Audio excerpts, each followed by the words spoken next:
Assalamualaikum warahmatullahi wabarakatuh. Saya Muhammad Nuruddin.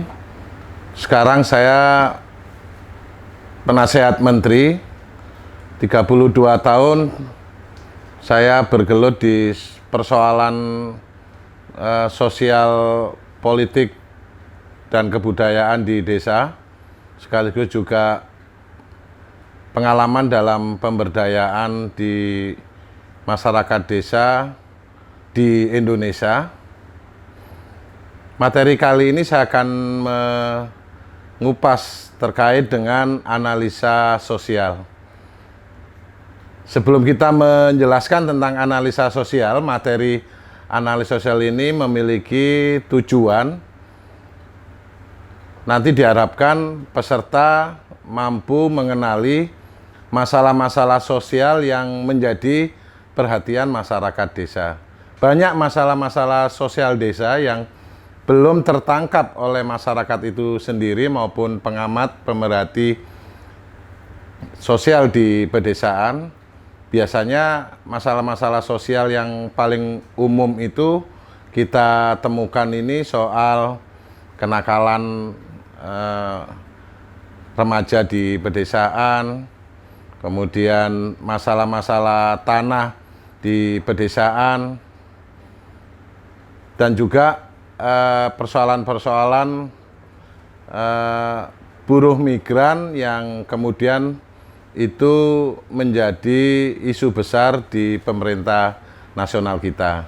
Yang kedua, peserta mampu melakukan kajian kritis atas data masalah sosial yang ada di desa.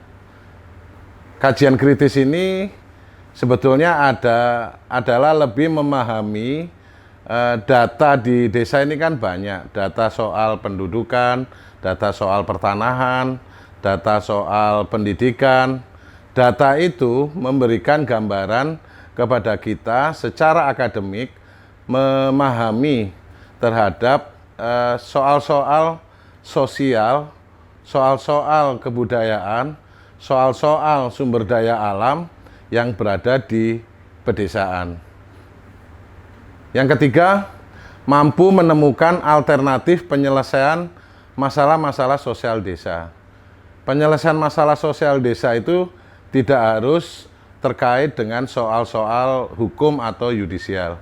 Ada juga mekanisme non-yudisial yang masyarakat bisa lakukan.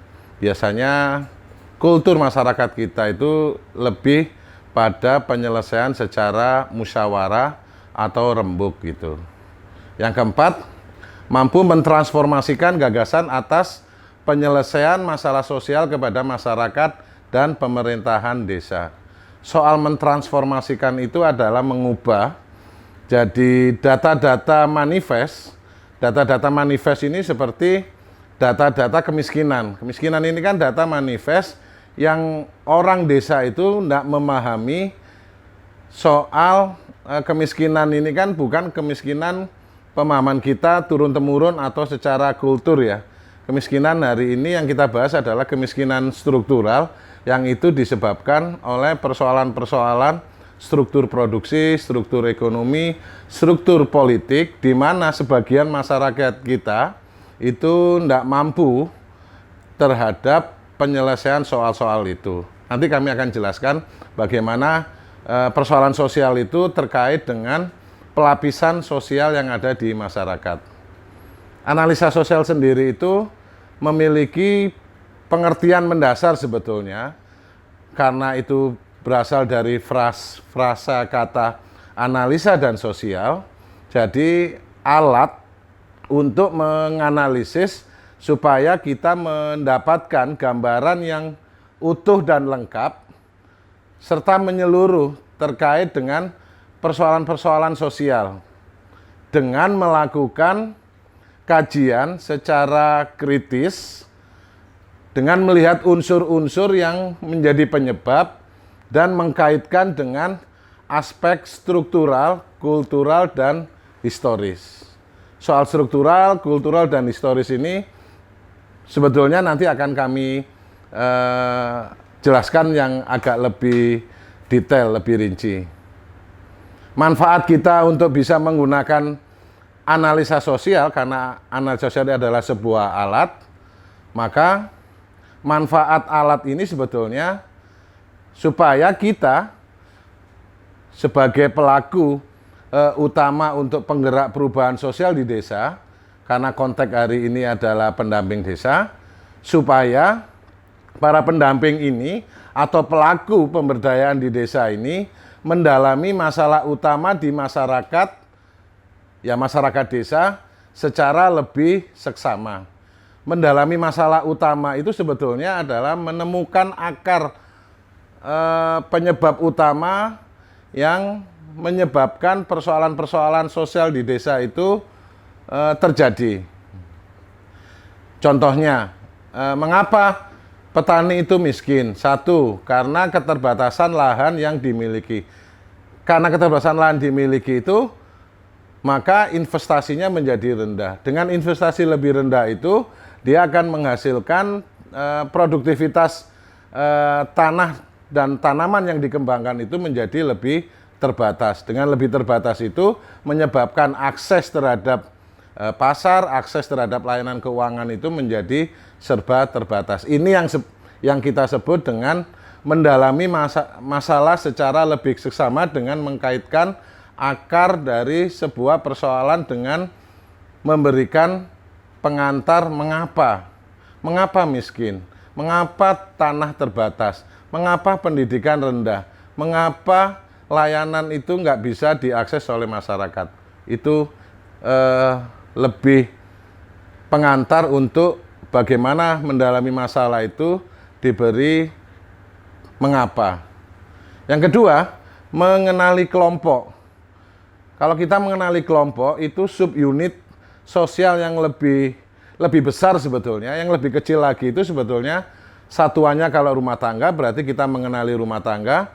Kalau rumah tangga itu dia berhimpun antar rumah tangga, dia akan menjadi kelompok sosial unit satuannya rumah tangga atau menjadi rukun tetangga. Kalau di desa menjadi dusun. Kalau sosialnya lebih besar, kelompok-kelompok ini berhimpun menjadi lebih besar lagi, akan dia menjadi masyarakat. Masyarakat satuan wilayahnya adalah desa. Itu kalau kita melihat kelompok. Kemudian individu. Atau individu itu merupakan aktor yang berpengaruh terhadap peluang atau akses terhadap sumber daya yang ada di desa. Jadi sumber daya itu kita pahami sumber daya baik itu Tuhan Yang Maha Esa memberikan kepada masyarakat desa berupa tanah dan tanaman serta ternak, air, yang orang sebut itu adalah alam. Alam itu adalah perpaduan antara lingkungan hidup dan tidak hidup. Ada juga sumber daya keuangan, sumber daya fisik, kemudian sumber daya manusia. Sumber daya manusia itu terkait dengan bagaimana pengetahuan kemudian akan berkorelasi terhadap sumber kewenangan. Sumber kewenangan itu akan berkorelasi terhadap nilai atau custom. Nilai custom itu akan berkorelasi terhadap sumber produksi yang dikerjakan oleh masyarakat. Manfaat yang ketiga adalah mengidentifikasi potensi yang ada di desa. Potensi yang ada di desa itu perlu dilakukan upaya kita, baik masyarakat maupun pendamping, bisa memahami potensi-potensi yang ada di desa.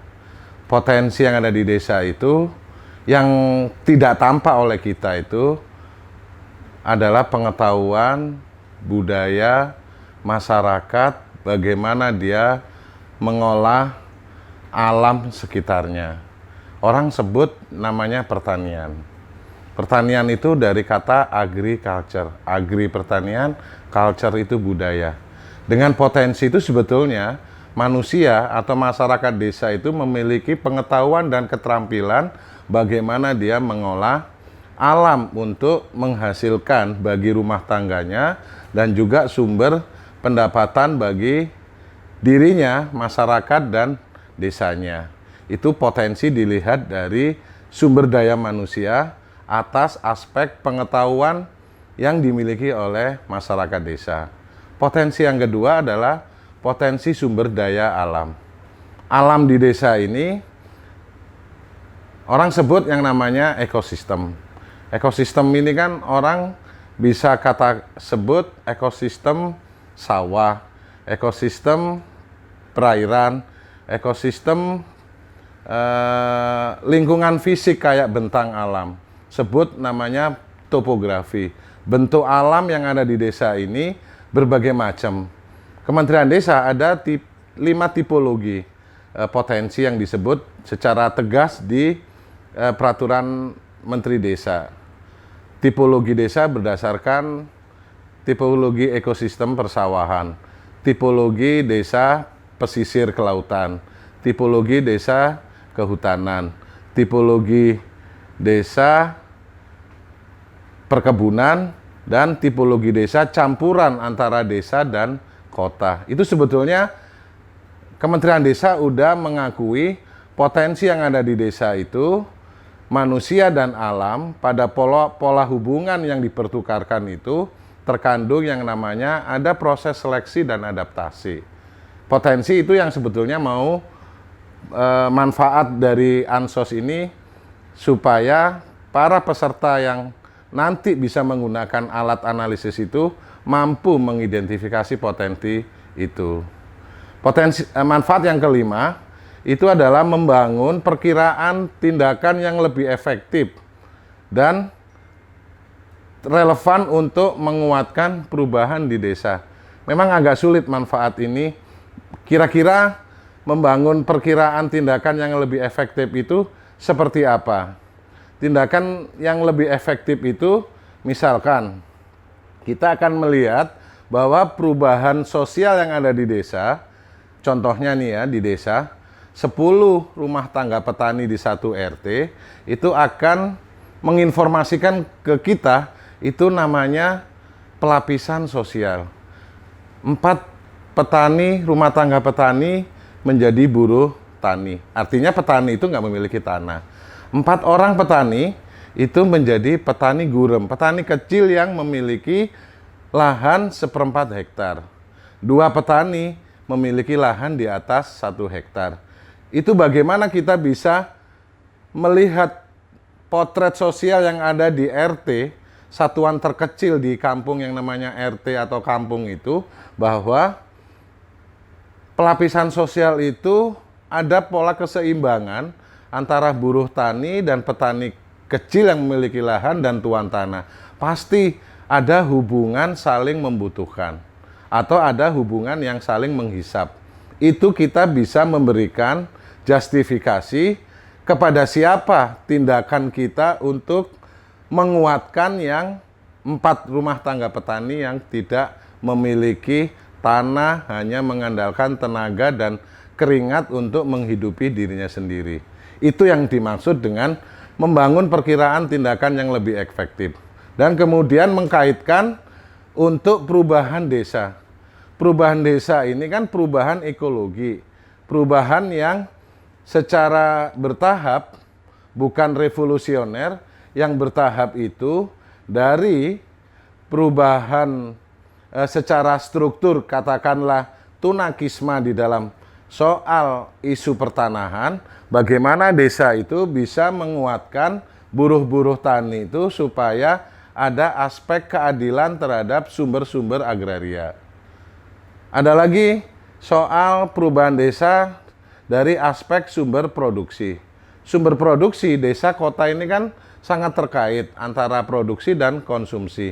Tingkat produksi desa yang didominasi oleh hasil-hasil pertanian dan tingkat konsumsi perkotaan yang mengkonsumsi hasil pertanian dari desa itu, misalkan kalau tingkat produksi dan konsumsi itu lebih seimbang, maka penentuan atas harga posisi tawar desa itu lebih kuat ke kota. Sebetulnya pola kesenjangan, pola pola keseimbangan itu jika dibangun, akan ada yang namanya demokratisasi ekonomi. Orang sebut yang namanya equilibrium. Orang kota akan menghargai apa yang dihasilkan oleh desa. Kenapa harga yang lebih mahal? Karena pantas mereka untuk membeli hasil-hasil pertanian lebih mahal karena akan memberikan keberpihakan sebetulnya bahwa akan muncul identitas masyarakat desa dan kota yang orang sebut sosionasionalisme itu mengkonsumsi produk-produk hasil dari anak bangsa itu. Yang manfaat yang terakhir itu menguatkan komitmen keberpihakan masyarakat desa pada yang lemah. Komitmen ini kan abstrak ya, berupa nilai. Nilai itu bisa diambil dari budaya, bisa diambil dari agama. Tergantung dari kita untuk mana yang lebih punya sense, punya perasaan yang agak lebih peka. Kalau budaya, katakanlah pergeseran budaya nggak bisa untuk memperoleh komitmen, agama akan memberikan legitimasi bahwa analisa sosial itu merupakan proses yang secara akademik dan ilmiah membenarkan mengapa alat ini memberikan manfaat untuk perubahan desa yang lebih baik dengan mengangkat yang powerless, yang lemah itu tadi. Tujuan dari analisa sosial ini sendiri. Yang pertama, kita harus bisa menemukan akar penyebab masalah sosial. Para peserta bisa menggunakan pendekatan pohon masalah, nggak apa-apa, bagus juga. Karena semua alat analisis apapun yang bagus itu selalu didahului oleh mengapa. Mengapa petani itu miskin? Mengapa petani perempuan di desa itu orang sebut dengan feminisasi kemiskinan? Kemiskinan perempuan itu disebabkan karena lingkungan yang ada di desa ini pada pola pertukaran seleksi dan adaptasi, teknologi dan sistem sosial itu menyebabkan lingkungan itu mengalami penurunan. Pada saat mengalami penurunan, perempuan sebagai angkatan kerja di desa itu yang paling dominan sekarang itu lah perempuan itulah yang akan menjadi titik perhatian kita itu bahwa akar masalah sosial itu bukan perempuannya itu. Degradasi lingkungan, ketiadaan angkatan kerja, ada sebab akibat antara angkatan kerja dan akses terhadap lahan. Hubungannya saling terkait. Itu yang salah satu contoh menemukan akar penyebab masalah sosial. Yang kedua, menemukan peluang strategis menyelesaikan masalah sosial. Kadang-kadang masalah sosial itu tidak harus diselesaikan secara konfrontatif. Ada mekanisme di dalam sistem sosial kita, itu penyelesaian masalah sosial itu tidak harus konflik. Ada proses mediasi antara kelompok miskin dan kelompok yang kaya, kelompok tengah ini, yang middle sama yang elit ini, bisa duduk bersama untuk menemukanali dan menyelesaikan persoalan-persoalan struktural, supaya pola hubungan relasi sosial di desa itu tidak retak. Ini orang sebut yang namanya energi sosial, entropi sosial. Entropi sosial itu yang sebetulnya para peserta bisa menemukan. Ini adalah peluang strategis untuk menyelesaikan masalah sosial, tidak harus pendekatannya pendekatan konflik. Ada media-media ruang untuk penyelesaian secara secara musyawarah, secara win-win solution untuk masyarakat itu bisa menyelesaikan persoalan-persoalannya sendiri. Ketiga itu adalah menciptakan langkah-langkah dan tindakan praktis yang berkelanjutan untuk mencapai perubahan yang berkeadilan sosial dan berpihak pada nilai-nilai kemanusiaan. Jadi langkah-langkah, tahapan-tahapan dan tindakan praktis. Jadi bagi kita, para pendamping dan juga pelaku di masyarakat, untuk menemukan langkah-langkah itu pasti pertama itu diawali dengan di mana kita, kan jelas ngomong posisi, mau kemana kita, itu berarti ngomong tujuan. Itu adalah tahapan bagaimana proses perubahan itu pada saat masyarakat yang kita jadikan objek menjadi alat analisis sosial itu, posisinya dia clear, jelas. Posisinya memang posisi dia tertindas, posisinya adalah posisi yang terbatas, yang kemudian kita akan mengubah, mengudar, melepaskan dari belenggu-belenggu keterbatasan itu, supaya dia bisa, tujuan itu bisa secara jelas mau dicapai. Ini soal prinsip.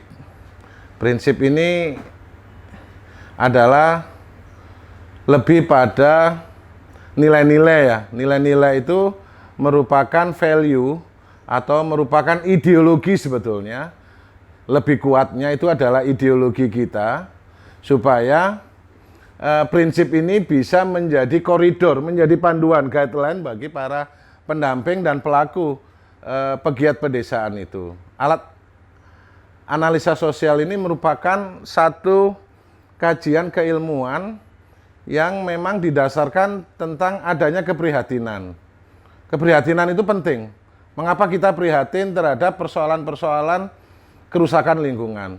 Keprihatinan itu mengapa terjadi soal-soal kemiskinan struktural di desa, soal-soal keprihatinan terhadap isu ibu dan anak, keberpihakan soal adanya tentang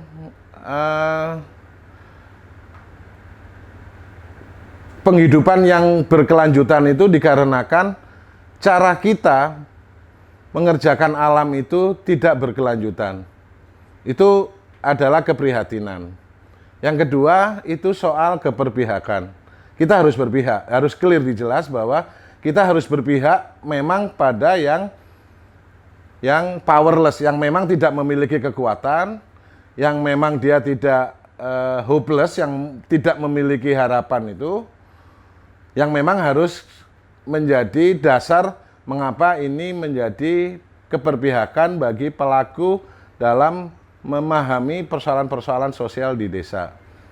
Kemudian prinsip yang ketiga ini soal orientasi perubahan sosial.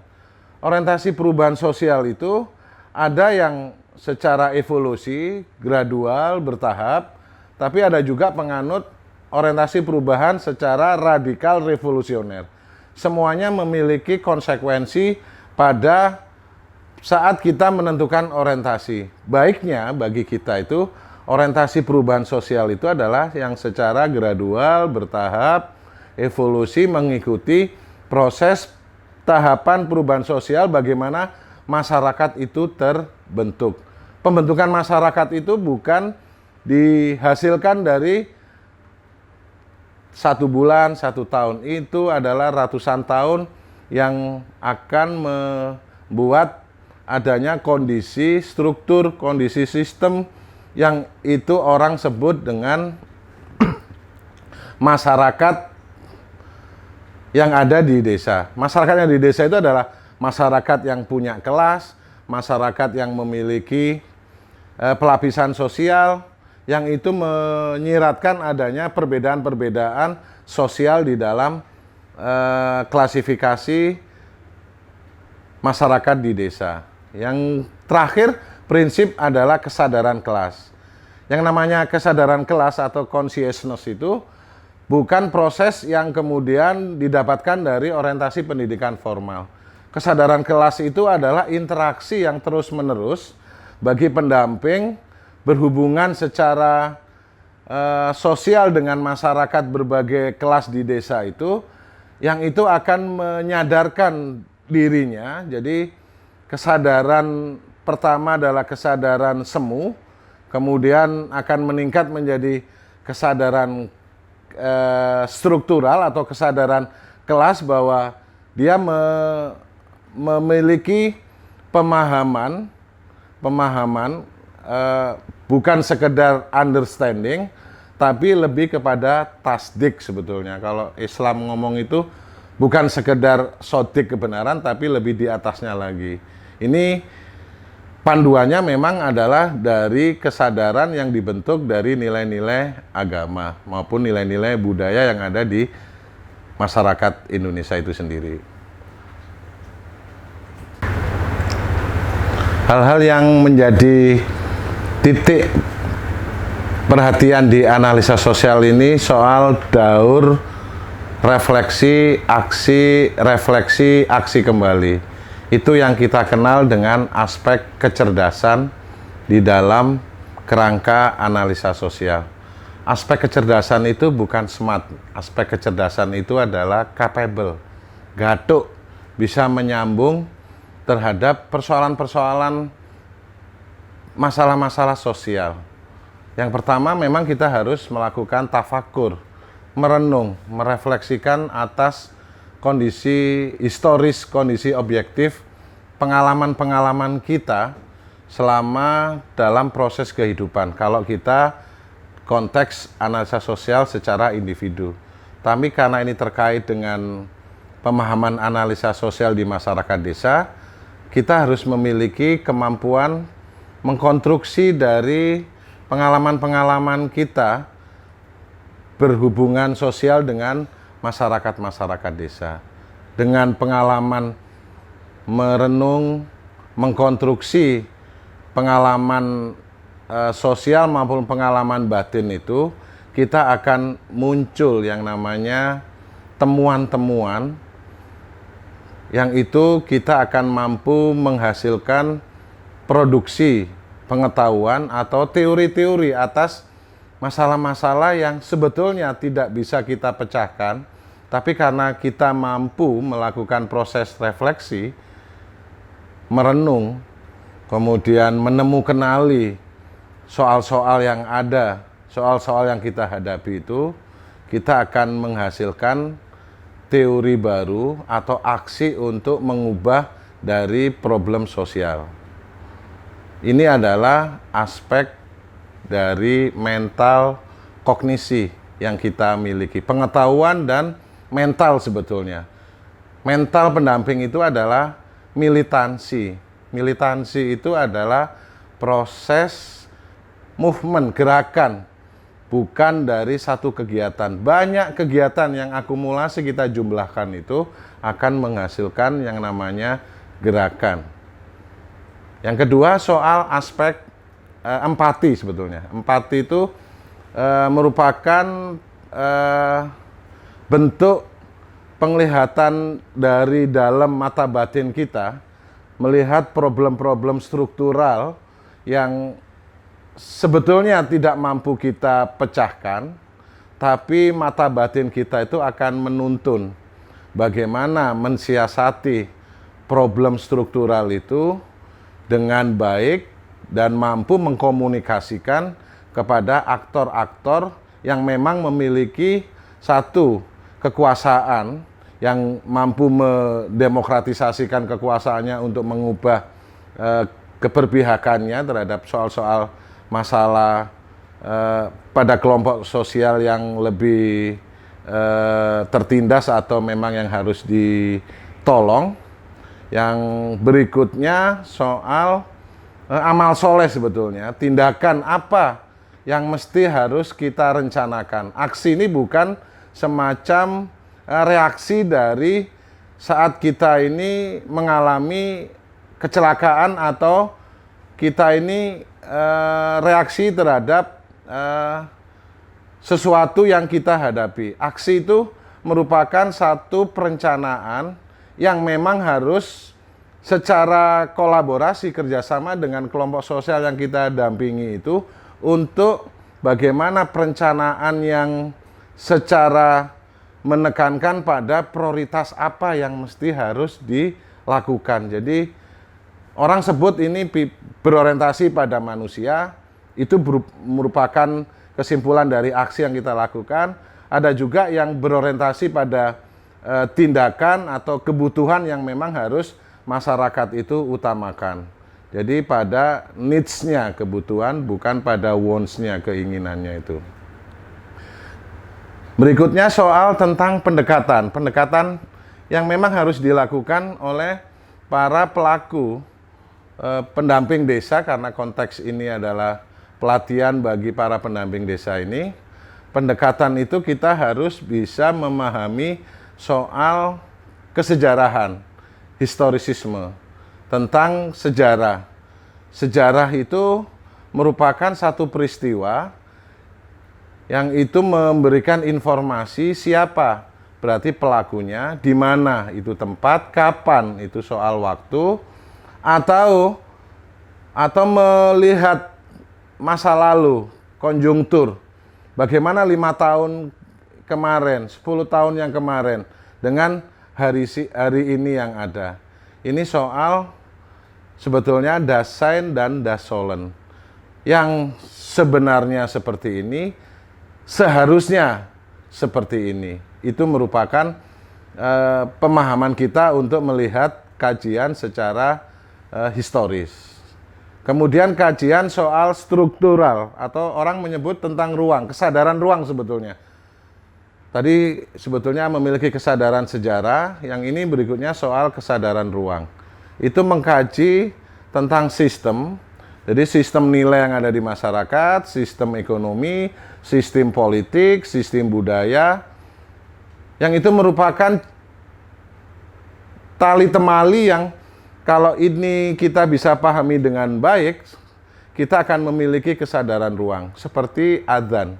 Adzan itu merupakan kesadaran waktu sebetulnya, ruang bagaimana kita, manusia, di dalam proses berhubungan dengan manusia hablum minannas dan dengan Tuhan Allah Subhanahu wa taala sebagai hablum minallah. Itu sebetulnya yang dimaksud dengan kajian struktural atau ruang. Termasuk untuk melihat organisasi. Organisasi itu merupakan struktur ya, struktur sosial yang apakah ini dominan dan menentukan. Yang dimaksud organisasi yang dominan dan menentukan itu tidak bisa kita sebutkan contoh itu, karena ada juga yang sophisticated, yang itu lembut, tidak bisa didefinisikan. Itu yang dimaksud dengan seperti hijab, seperti pembatas, tapi orang itu secara tidak tertulis itu ada keengganan, ketakutan untuk melanggar atau melawan sesuatu struktur yang dominan dan itu menentukan. Berikutnya soal kesadaran budaya. Kita harus bisa mampu melakukan kajian secara budaya, secara kultur itu terhadap norma atau nilai yang dominan dan menentukan. Di desa itu sebetulnya dari mana sih itu budaya berasal? Budaya itu kan dibentuk oleh yang namanya nilai-nilai value. Nilai-nilai itu kan ditentukan oleh yang namanya mores. Mores itu perilaku. Perilaku itu dibentuk oleh yang namanya custom, kebiasaan. Kebiasaan itu dibentuk dari yang namanya sumber produksi. Sumber produksi masyarakat di desa itu terkait dengan tanah. Dengan orang bisa mengerjakan tanah, orang itu bisa mengembangkan kebudayaan tanaman, memelihara ternak. Artinya dia membuat corak produksi, sumber produksi akan membentuk corak produksi dan alat-alat produksi yang itu sebetulnya akan memberikan norma atau nilai.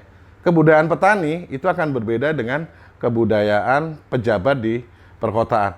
Karena secara sumber produksinya itu juga beda, norma yang dibentuk juga beda. Tapi ada norma-norma yang universal dan ada norma-norma yang faktual. Bagi kita harus secara kritis bisa memiliki 3 aspek kesadaran itu. Kesadaran sejarah, kesadaran ruang, dan kesadaran budaya.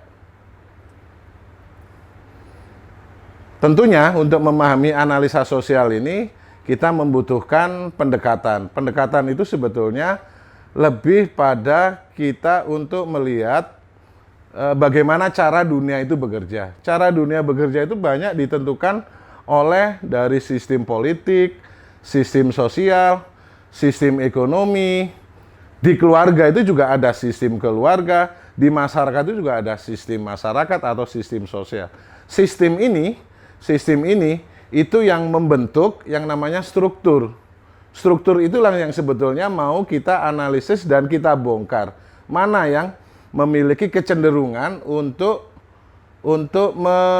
menindas atau mengeliminasi, mengeluarkan dari kelompok-kelompok sosial yang memang tidak memiliki kemampuan untuk secara penuh dia memiliki kekuatan politik, kekuatan ekonomi, kekuatan sosial.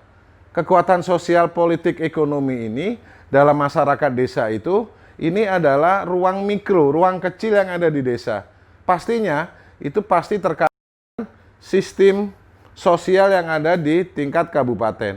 Sistem sosial, politik, sistem ekonomi, sistem keluarga, sistem agama itu juga dibentuk terpengaruh dengan sistem yang ada di tingkat wilayah atau sebut provinsi, nasional sampai global. Kait-mengkait inilah yang sebetulnya mau kita analisis. Sebetulnya gejala sosial atau orang sebut dengan fenomena, hal yang kita tampak, yang kita sebutkan itu sebetulnya ada juga di belakangnya gejala yang nanti akan muncul itu pasti terkait dengan sistem sosial di tingkat mikro desa, kaitannya dengan sistem sosial yang ada di kabupaten, provinsi, nasional, dan global. Bagi para pendamping desa itu setidaknya mampu memahami sistem sosial yang ada di desa. Alangkah bagusnya dia bisa memahami bahwa itu juga dipengaruhi oleh sistem sosial di kabupaten, provinsi, nasional. Bagi para pendamping yang memang lebih expert, dia mampu mengkaitkan ada faktor terpengaruh juga dari sistem global. Itu orang sebut dengan output.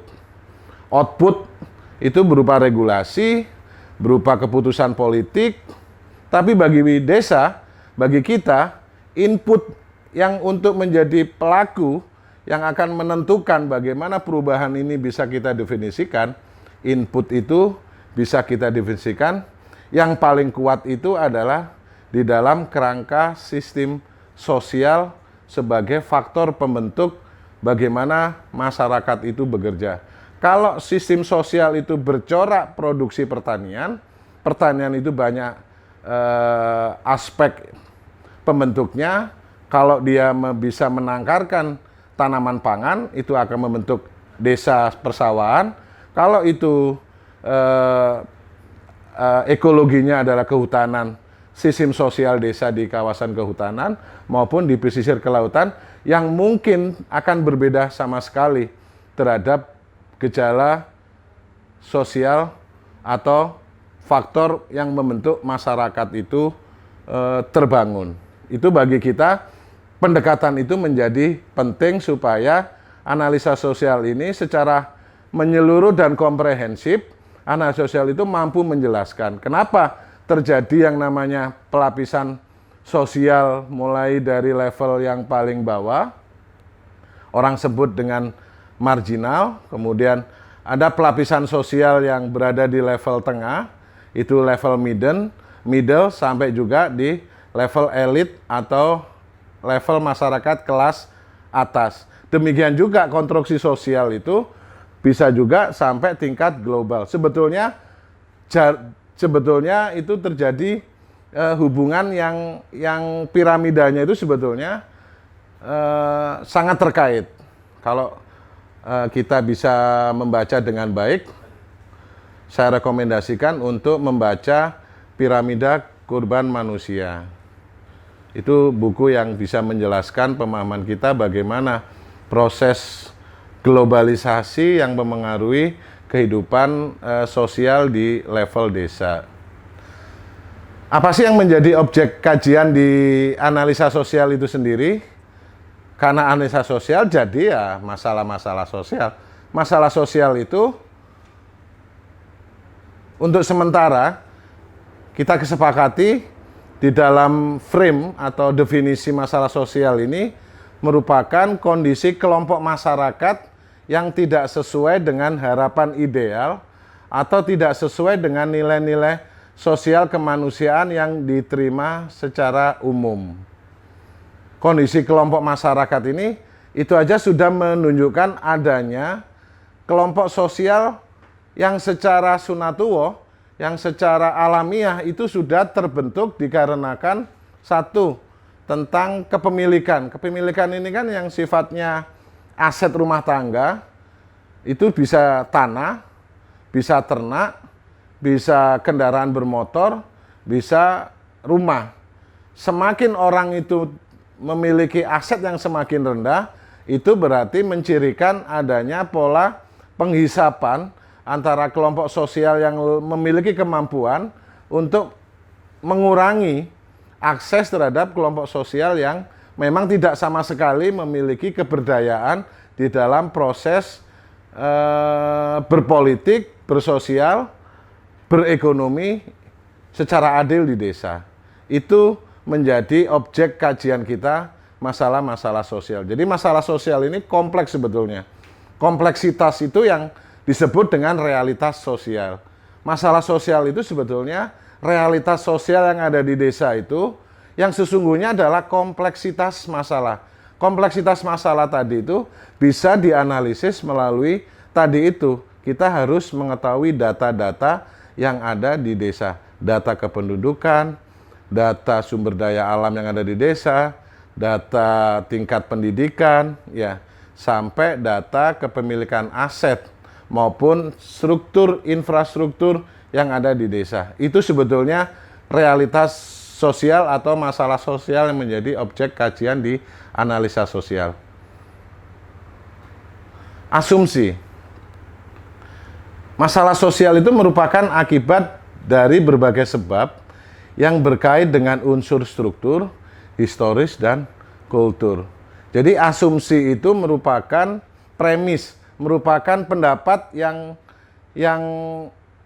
harus kita munculkan. Asumsi itu beda dengan fakta ya. Asumsi itu adalah semacam opini, pendapat subjek kita bahwa mungkin masalah-masalah sosial ini karena terkait dengan kondisi struktur. Struktur itu yaitu tadi soal-soal yang menyangkut tentang ekonomi, politik ya. Kemudian sejarah. Sejarah itu mungkin semacam peristiwa atau yang paling menentukan soal yang menyebabkan kelompok sosial itu tidak memiliki kekuatan. Ada banyak kalau kita analisa historis. Kenapa desa ini menjadi desa hutan? Sebelumnya adalah kawasan desa persawahan. Tiba-tiba diubah. Itu ada kebijakan politik. Dari sejarah bisa kita lihat regulasi di masa kepimpinan mulai level kepala desa, bupati, gubernur, sampai presiden. Dengan memahami kaitan itu, otomatis bahwa kita memiliki asumsi bahwa persoalan-persoalan sosial itu disebabkan yang paling utama sebetulnya adalah soal-soal struktural yang menyebabkan masyarakat atau masalah sosial itu mengemuka yang menjadi objek dari kajian itu. Dengan demikian, setelah kita memiliki asumsi, berarti kita harus memiliki cara pandang. Kerangka pandang ini semacam visi ya, semacam cara bagaimana masalah sosial itu atau fenomena. Jadi masalah sosial atau fenomena semacam gambaran itu seperti gunung es di permukaan atau fenomena pohon meranggas yang akar-akarnya yang akar sebabnya tidak terlihat di permukaan. Jadi semacam puncak gunung es, kita mungkin hanya melihat bahwa persoalan sosial itu mungkin hanya dilihat dari pucuknya. Sebetulnya pembentuk penyebab masalah itu sebetulnya kalau kita lihat dari yang tidak terlihat itu akarnya. Orang sebut yang namanya second undertext, di bawah teks. Persoalan-persoalan konflik sosial yang ada di desa itu bukan konfliknya yang kita lihat, tapi sebetulnya ada proses pendahuluan yang mendahului kenapa terjadi yang namanya masalah sosial. Yang tadi saya sebutkan, masalah-masalah itu terkait dengan tali temali antara sistem sosial. Sistem sosial itu dipengaruhi oleh sistem keluarga, sistem agama, sistem nilai, sistem produksi. Kalau kita tidak bisa mengkaitkan itu, kita hanya bisa melihat gejala sosial itu hanya 180 derajat. Seharusnya kita secara holistik, utuh, lingkaran bulat, masalah itu bisa kita pahami 360 derajat gitu.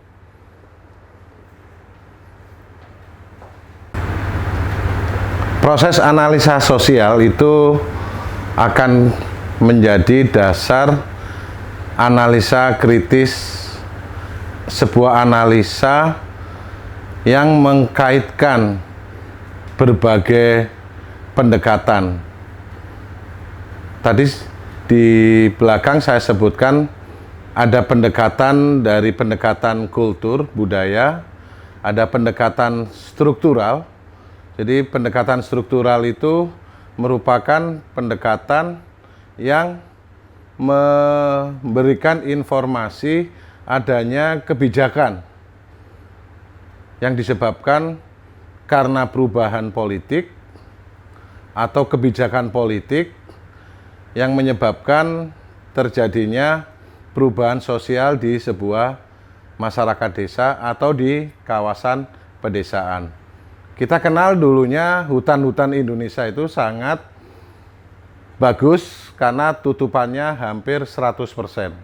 Itu di era 80-an awal. Tapi menjelang pertengahan 80-an akhir, karena ada konsumsi di tingkat Eropa itu membutuhkan minyak nabati yang itu merujuk pada sawit, maka terjadilah perubahan ekologi di masyarakat desa di Indonesia, di Sumatera, Kalimantan, Sulawesi itu, tutupan lahan itu mengalami deforestasi, mengalami pembukaan hutan yang diubah ekologinya dari hutan yang beraneka ragam menjadi hutan monokultur sawit. Itu adalah pendekatan struktur. Kemudian pendekatan historis. Pendekatan historis itu dulu perubahan-perubahan cara praktek pertanian di kehutanan itu mengikuti dari pola sistem angin, sistem curah hujan, sistem angin muson yang ada di Katulistiwa ini, karena kita berada di lintang garis tulistiwa itu, maka masyarakat-masyarakat desa yang ada di kawasan hutan itu mereka kenal dengan pertanian ladang berpindah atau pertanian huma, tanam dengan ladang berpindah atau sistem lahan kering.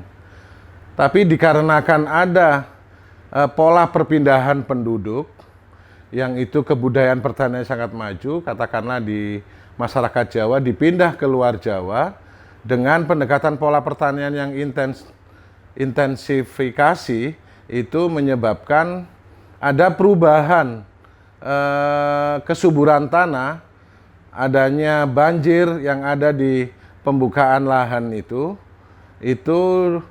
merupakan pendekatan historis bagaimana pola pertanian yang dahulu, kemudian karena ada faktor teknologi dan faktor perpindahan penduduk menyebabkan pendekatan pola pertanian dari pendekatan sistem ladang berpindah menjadi pendekatan corak pertanian yang padat modal, padat teknologi, orang sebut dengan intensifikasi. Analisa kritis itulah yang membuat kita menganalisis faktor-faktor menjadi penyebabnya.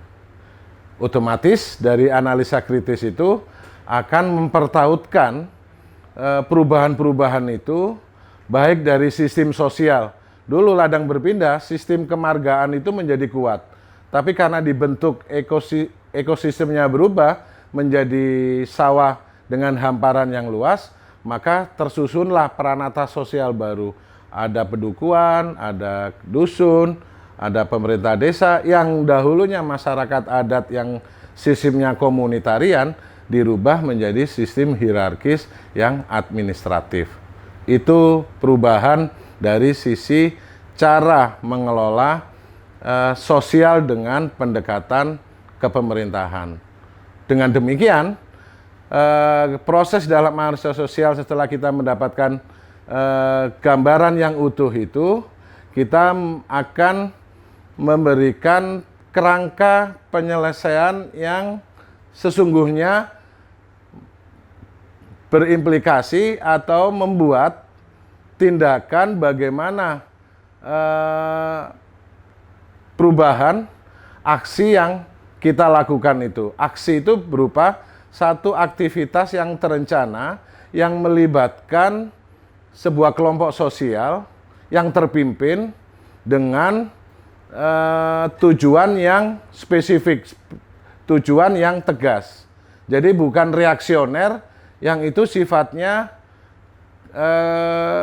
gerombolan atau massa yang tidak terpimpin, itu ada gerakan yang reaksioner. Tapi di dalam analisa sosial itu memberikan pemahaman yang utuh terhadap persoalan sosial yang merefleksikan bagaimana keterkaitan antara struktur sistem yang ada di desa itu dengan perencanaan yang matang, terpimpin, berarti proses penyadaran, proses pengorganisasian, proses pendampingan itu membuat perubahan dapat dijalankan dan dipimpin oleh masyarakat itu sendiri. Sebetulnya itu substansi dari tindakan aksi tindak lanjut dari pemahaman dengan menggunakan analisa sosial. Apa sih yang kita maksud dengan analisa kritis? Analisa kritis itu kan sebetulnya sebuah analisis yang secara bertahap begitu atau secara berjenjang untuk memberikan gambaran atau mengidentifikasi sekaligus memahami secara menyeluruh keterkaitan antara data-data itu adalah data-data sekunder. Data-data sekunder itu kalau di desa bisa data monografi desa, kalau di pemerintahan itu data kependudukan, dan juga data-data primer yang ada di desa itu, data-data primer itu semacam ekosistem yang ada di desa. Ekosistem itu kan tidak hanya meliputi manusia, di situ juga ada manusia ya ada, tumbuhan juga ada, ternak juga ada, yang tidak tampak, yang mikrobiologi yang membuat kesuburan tanah itu sebetulnya bagian dari sistem alam dengan sistem sosial. Kalau gitu kita memberikan pemahaman yang menyeluruh itu, yang mau kita lakukan terhadap analisa sosial yang kita pahami dari data-data yang kita temukan itu, di mana substansi di pokok persoalan dengan fakta yang paling mendasar terkait dengan masalah yang paling pokok di masalah-masalah sosial di pedesaan. Memang analisa kritis ini agak susah diterapin. Contohnya begini, saya kasih tips. Kalau kita memahami bahwa masyarakat Indonesia itu adalah masyarakat yang matrilineal. Masyarakat matrilineal itu di mana ibu perempuan menjadi unsur utama pembentuk sosial yang ada di masyarakat. Kita lihat perayaan-perayaan desa, perayaan-perayaan adat itu selalu mengacu pada sesuatu yang sifatnya dihormati, direspek, dan itu merujuk pada sebetulnya itu pada kekuatan sosial yang itu adalah komunitas dan itu adalah ibu. Tapi itu sebetulnya untuk memahami kenapa masyarakat matrilineal ini yang sifatnya komunitarian ini tiba-tiba digeser menjadi masyarakat yang individu. Masyarakat yang matrilineal yang paguyuban ini itu akan selalu berkorelasi dengan situasi alam yang dihadapi oleh masyarakat. Tapi karena alam itu bisa ditaklukkan oleh manusia, maka individu masyarakat itu menjadi faktor utama yang itu akan menyebabkan proses pranata sosial yang berubah.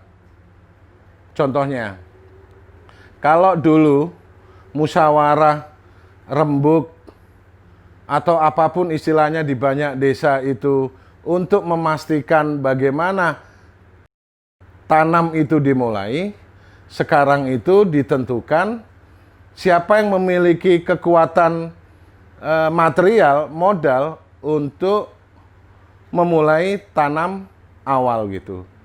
Jadi budaya di sini itu sudah dikalahkan oleh yang namanya kondisi sistem produksi dan sistem ekonomi. Ini bagi sebagian orang bukan akar penyebab masalah, tapi jika kita kaitkan dengan kajian secara budaya dan kajian secara historis, secara sejarah ya, itu akan menyebabkan masyarakat itu menjadi menjadi nanggung. Dia mau menjadi masyarakat pertanian beralih ke industri juga nanggung, mau menjadi corak kapitalis, produksi kapitalis juga nanggung.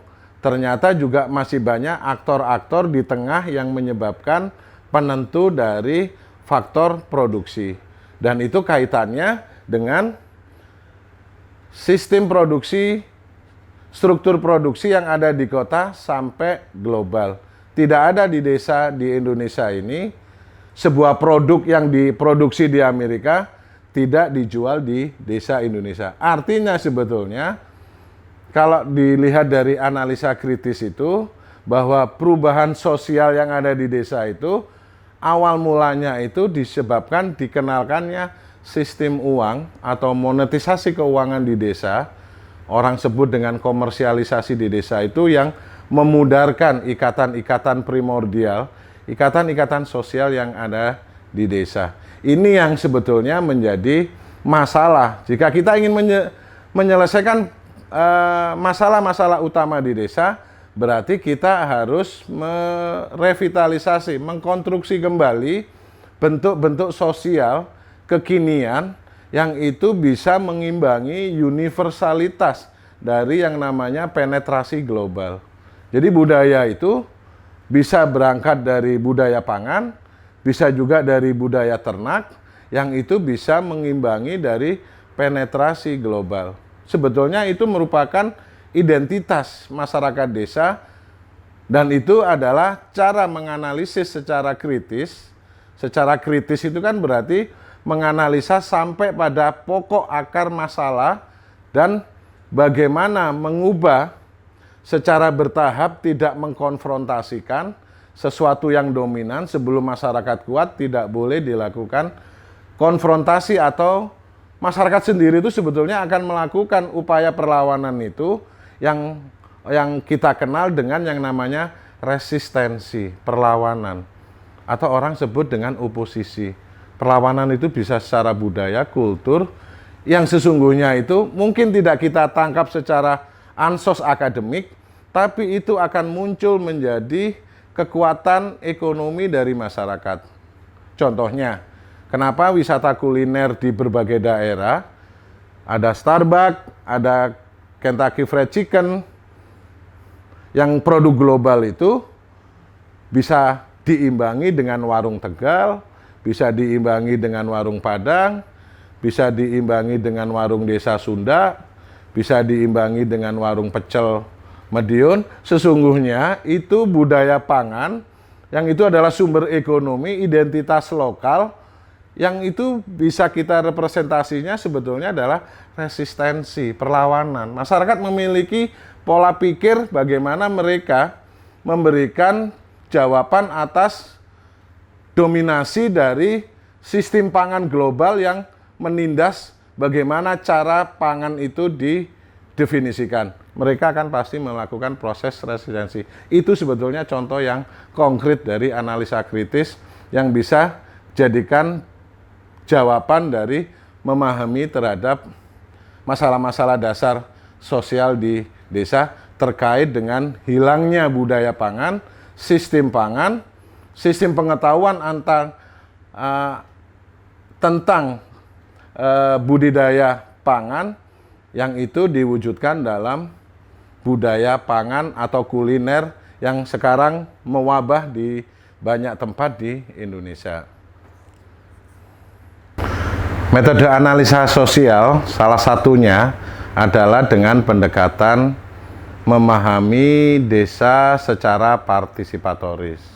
Participatory Rural Appraisal.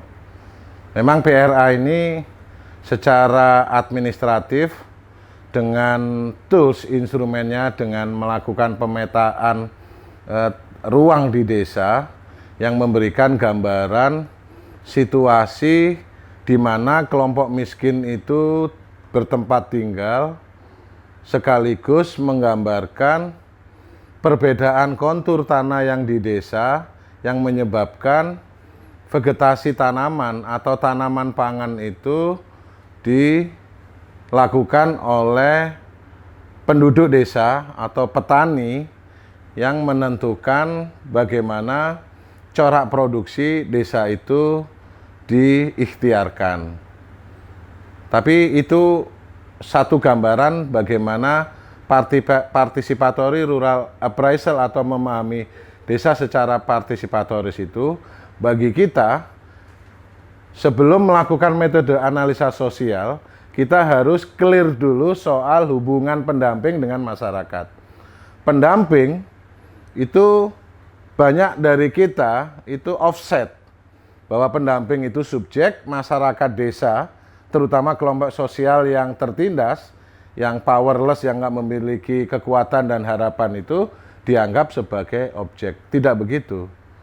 Jadi kita harus clearkan dulu soal pemahaman kita bahwa pendamping itu adalah subjek adalah masyarakat itu sendiri. Jadi hubungan subjek-subjek itu agak lebih egaliter, setara. Dikarenakan dengan pendekatan kesetaraan ini, seperti Rabindra Tagore di India atau Paulo Freire di Brasil, itu pasti pada proses integrasi itu adalah proses penyatuan bagi pendamping hidup di desa sebelum dia melakukan analisa sosial secara praktis, secara pragmatis dengan melibatkan masyarakat untuk bagaimana menguji siapa yang lebih pintar pendamping dengan masyarakat. Masyarakat diberi 5 pertanyaan yang dijawab oleh pendamping, pendamping memberikan 5 pertanyaan yang diberikan kepada masyarakat. Jika itu dipaparkan secara objektif, akan tahu bahwa pendamping itu bukan Superman, bukan orang yang bisa memecahkan masalah. Dia juga punya keterbatasan memahami masyarakat karena dia memang tidak lahir di masyarakat itu sendiri. Idealnya memang pendamping itu dilahirkan dari masyarakat sehingga dia bisa memahami secara tarikan nafas itu bahwa soal hidup, soal politik, soal sosial, soal ekonomi, dan lain sebagainya itu dia bisa memahami secara utuh. Dengan demikian, pendekatan di dalam analisa sosial, ini kan pendekatan analisa sosial secara integrasi, menganggap bahwa masyarakat itu sebagai guru. Tapi di PRA ini, masyarakat ini dimobilisasi dengan lebih halus lagi, melibatkan masyarakat secara sukarela yang orang sebut dengan partisipasi itu untuk menemukanali data-data yang akan dijadikan satu kajian, satu analisa kritis bagaimana desa ini terbentuk. Desa ini terbentuk, pasti idiom, kalimat-kalimatnya pasti akan berbeda. Contoh pengalaman saya di wilayah pesisir utara di Pulau Jawa, jika dusun pesisir di wilayah pesisir utara itu miskin, maka khutbahnya itu para ustadznya selalu bilang, selalu bertawakal, selalu sabar. Tapi di dusun yang kaya, yang dihuni oleh juragan-juragan nelayan punya kapal gede-gede, itu khutbahnya agak lebih menekankan pada aspek amal jariah, harus banyak sodako.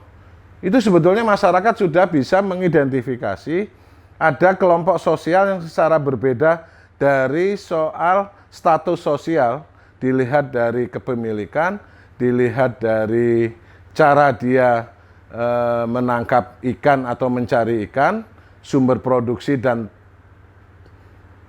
teknologi produksi yang dikuasainya.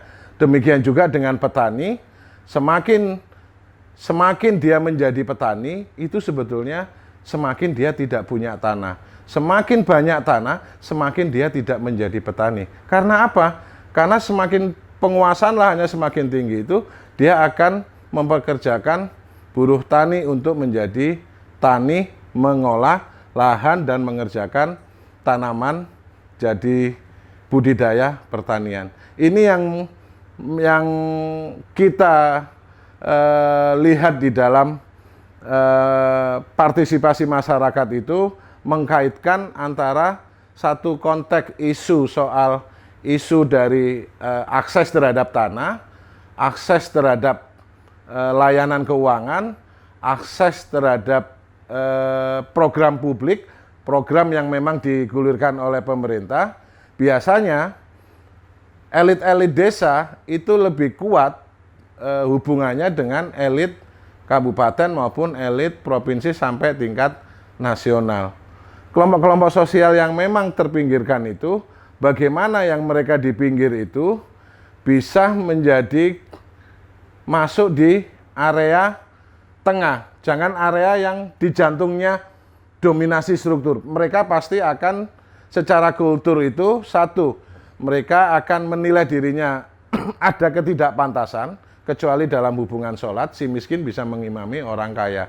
Hanya agama yang tidak membedakan kelas sosial. Tapi kalau dalam rapat, musyawarah desa, ada rasa malu, ada rasa defend, pertahanan dari kelompok sosial yang agak lebih miskin ini untuk terlibat dalam proses keputusan politik untuk menentukan bagaimana desa itu merumuskan kebutuhan, merumuskan pembangunan, pemberdayaan itu. Otomatis pengorganisasian ini bagaimana di dalam pengorganisasian itu pasti akan ada organisasi, wadah bagi mereka untuk menjadi roh dialog yang mereka bisa memutuskan yang terbaik bagaimana metode pola perjuangan mereka di kelompok sosial masyarakat desa yang lain.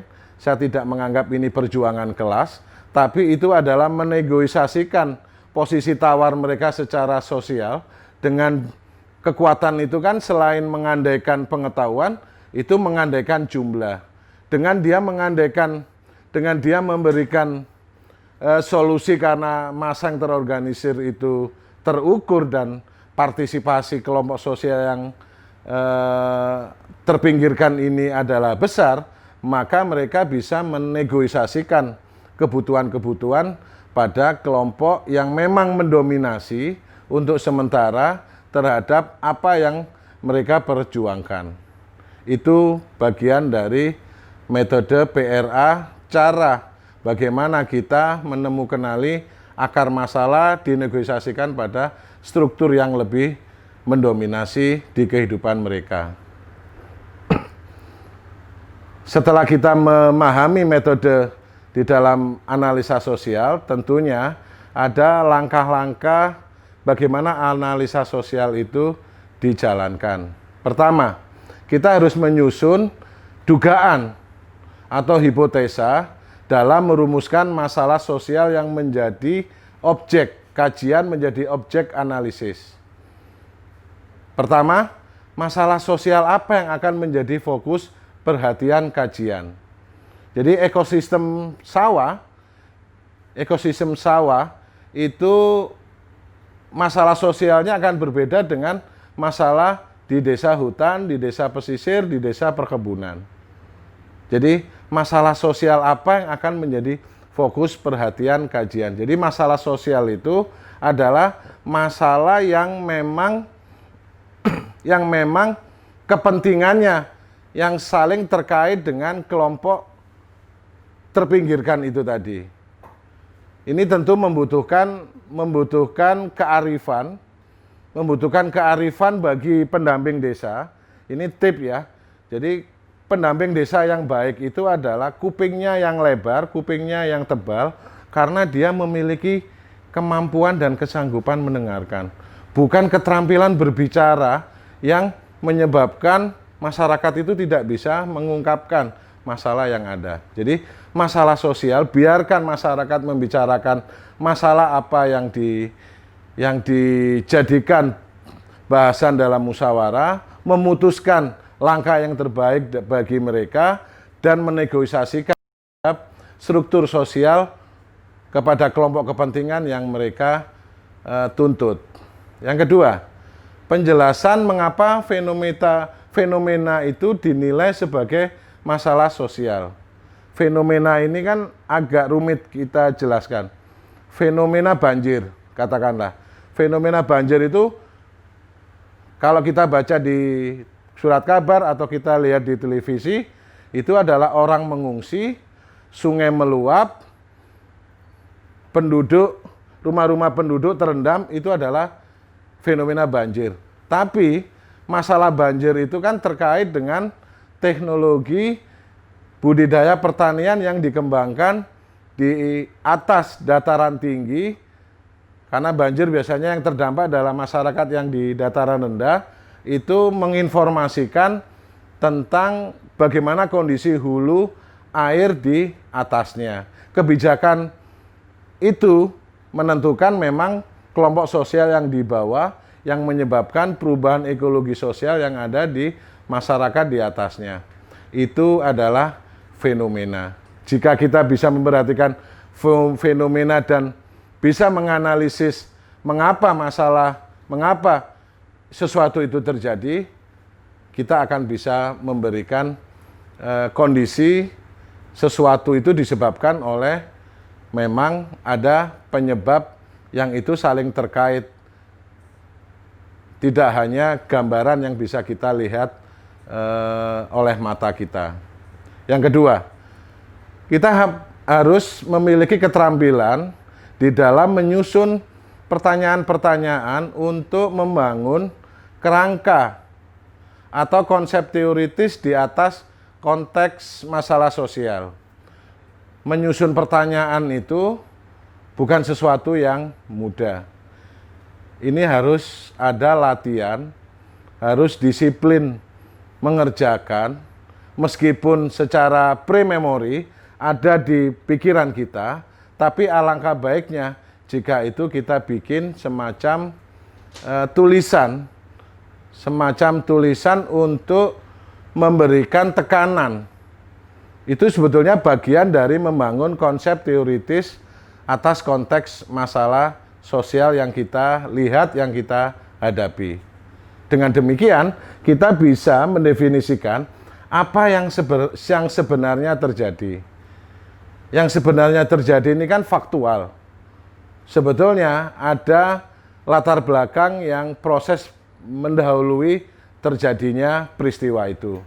Kalau kita bisa menjelaskan apa yang sebenarnya terjadi, berarti pendamping desa itu adalah pendamping model post factum.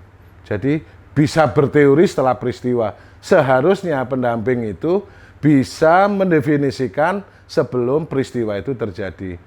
Jadi post factum itu bukan sesuatu yang negatif, tapi bagi kita analis sosial itu menjelaskan sebelum post factum, sebelum peristiwa itu terjadi.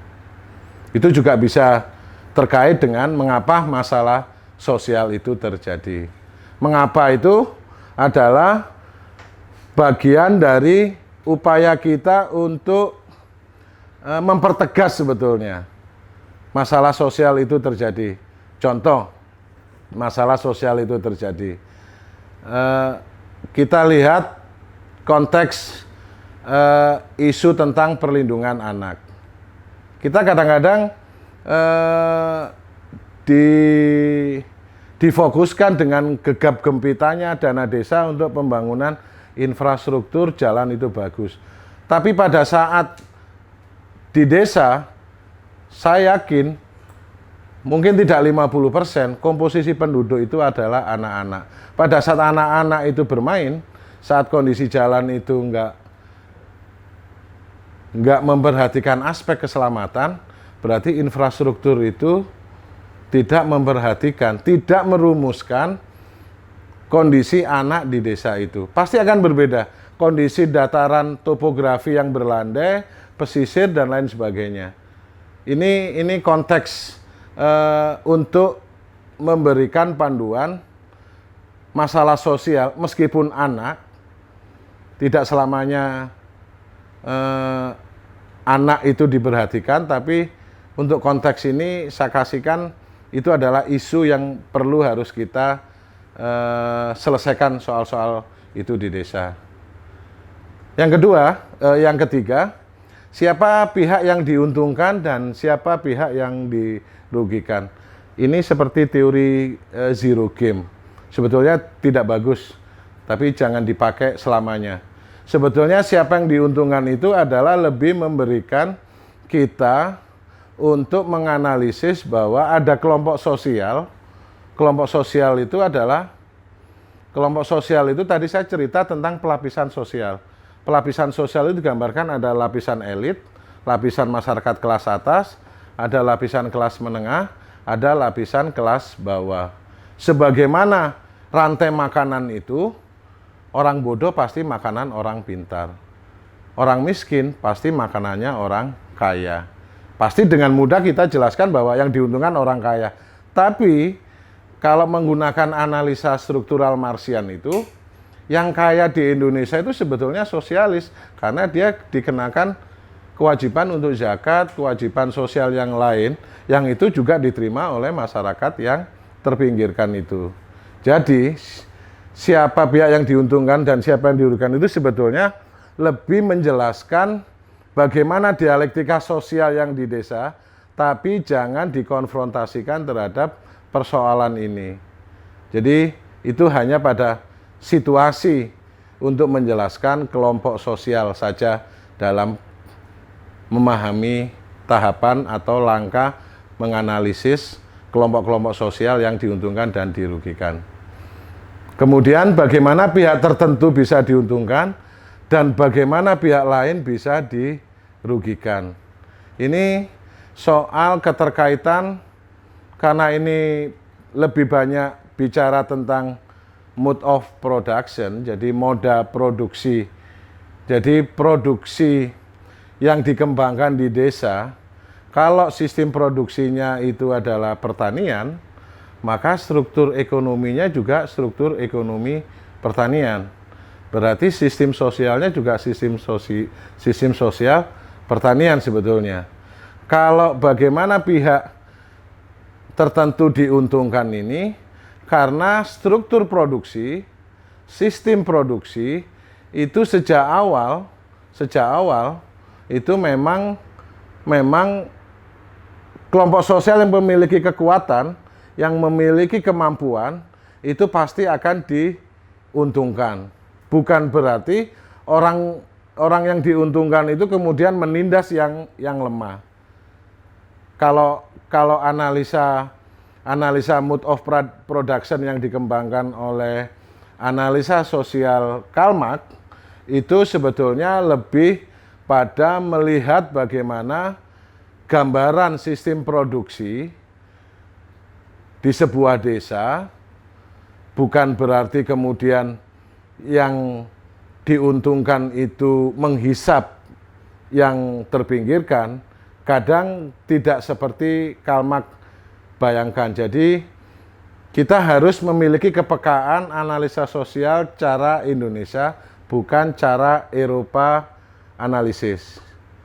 Eropa itu adalah landlord, tuan tanah, yang dia memiliki seperangkat kekuasaan dengan memiliki tentara bayaran, kayak Hacienda di Spanyol, kayak di India. Di Indonesia nggak seperti itu. Jadi ada kehati-hatian di sini untuk melakukan proses langkah-langkah dalam melakukan analisa sosial.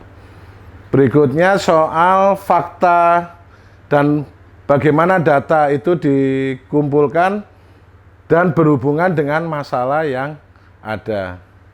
Menghimpun fakta, mengumpulkan data, ini adalah sebetulnya lebih mudah apakah kita melalui proses musyawarah atau wawancara. Jadi ada semacam menghimpun fakta dan data itu dengan teknik-teknik tertentu.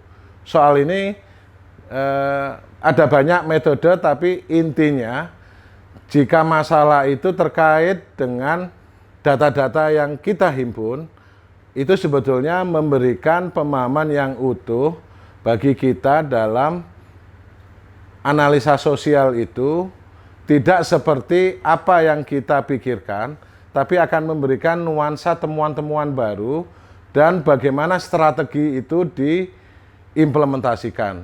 Strategi itu lebih pada orientasi tujuan. Strategi itu contohnya strategi di dalam pengorganisasian itu ada strategi langkah kuda. Langkah kuda itu dalam ilmu politik yang namanya strategi lateral. Kita bisa maju ke depan, tapi bukan untuk mengkonfrontasi yang kita hadapi, tapi kita menyisir ke samping. Kita di dalam maju ke muka itu, kita ketemu dengan kawan seiring yang di samping kita itu siapa?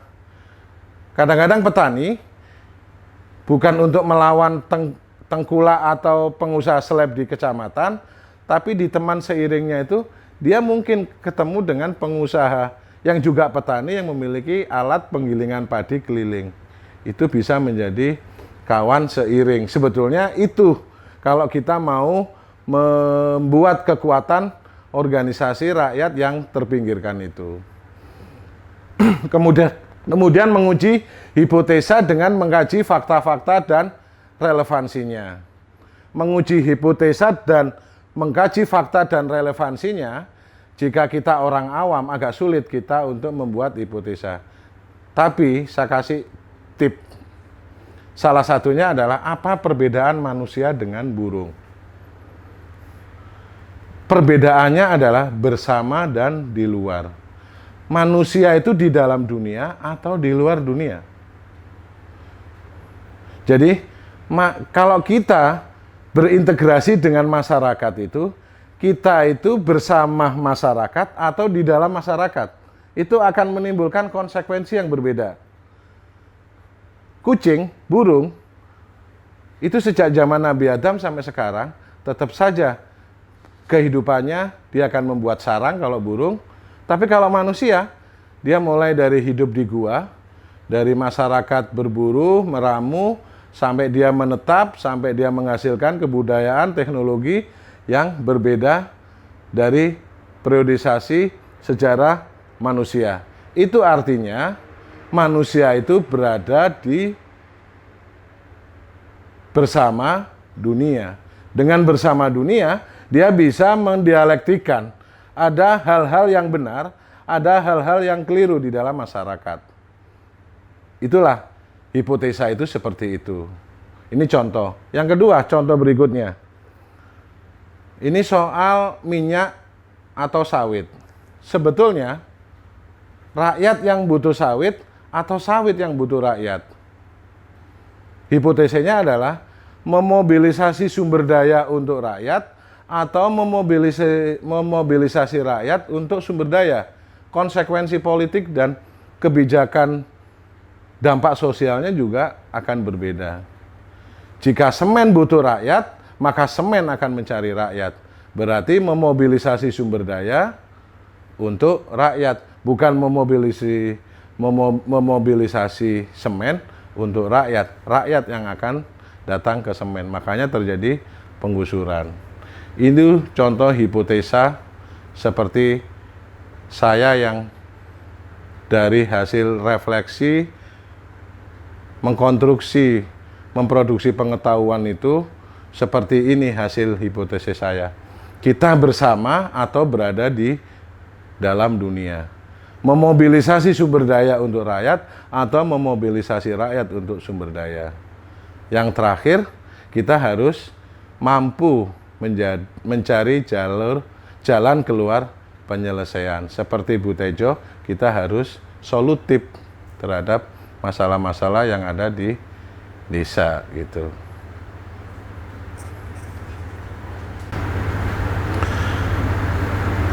Teman-teman pendamping desa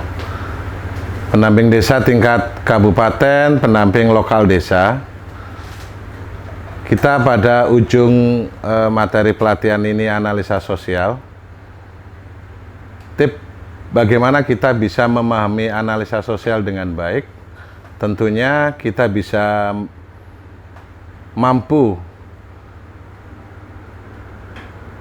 dan terampil dalam memahami analisa sosial itu sendiri. Tentunya kita juga harus bisa memberikan pertanyaan-pertanyaan kritis yang memberikan bahwa kita dalam proses pembelajaran analisa sosial itu tidak saja memahami, juga terampil menjelaskan, menggunakan alat analisa sosial dengan baik. Tips pertanyaan-pertanyaan ini bisa jadi panduan yang bisa dipraktekkan oleh teman-teman di lapangan dari Sabang sampai Merauke yang beraneka ragam tipologi desa, karakteristik masyarakat desa yang semakin memberikan kedalaman kita terkait dengan kompleksitas masalah yang ada di desa dengan alat analisa sosial. Pertama, ini salah satunya pertanyaan panduan itu, perubahan-perubahan apa yang tengah terjadi di desa dalam 5-10 tahun terakhir ini. Yang kedua, apa yang sedang dialami masyarakat di desa sebagai persoalan di desa saat ini. Yang ketiga, manakah persoalan di desa yang dianggap paling penting bagi masyarakat desa. Yang keempat, apa pengaruh persoalan tersebut bagi masyarakat desa? Siapa paling merasakan pengaruh atau dampak dari persoalan tersebut? Yang kelima, siapa yang berpengaruh dalam persoalan tersebut? Yang keenam, mengapa pelaku tersebut bisa berpengaruh pada persoalan di desa? Terakhir, apakah ada pengaruh uang, baik itu dana desa, bantuan langsung tunai, dan kewenangan terhadap persoalan di desa tersebut ini? Bisakah teman-teman pendamping menjelaskan? Terakhir tentunya lebih konkret lagi jika para teman-teman pendamping bisa menguraikan,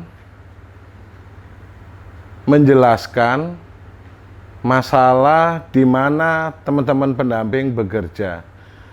Kalau berada di area ekosistem pangan, persawahan, teman-teman bisa membuat studi kasus yang komprehensif yang bisa menggunakan alat analisis sosial sebagaimana kami jelaskan sejak di awal ini. Demikian juga bagi teman-teman pendamping yang berada di tipologi desa pesisir, teman-teman bisa memberikan gambaran yang sangat baik terhadap kompleksitas masalah yang dihadapi oleh masyarakat pesisir. Demikian juga dengan tipologi desa kehutanan, perkebunan, teman-teman pendamping bisa memberikan gambaran yang bisa jadi bahan pembelajaran bagi teman-teman lainnya. Studi kasus, buatlah analisa yang tadi sebagaimana kami sampaikan, analisa kritis yang mempertautkan antara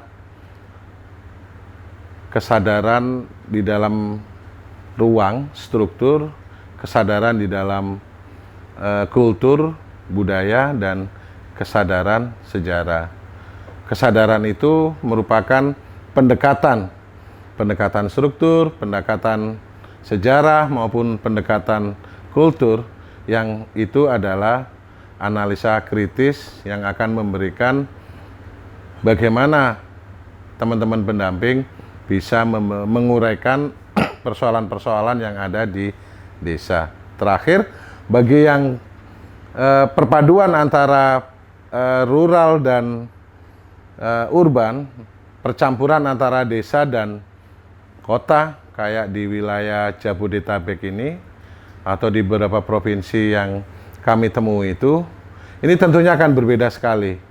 Kompleksitas masalah itu yang berbeda sama sekali, yang teman-teman bisa membuat studi kasus dari persoalan-persoalan sosial yang ada. Itu sebetulnya potret sosial, potret perubahan sosial di desa, potret perubahan ekologi di desa yang akan menyumbangkan kepada kita, jika teman-teman pendamping serius, terhadap ilmu-ilmu sosial kritis di Indonesia. Itu adalah bagaimana desa tidak dipahami dari belakang, tapi desa adalah halaman depan bangsa Indonesia. Terima kasih.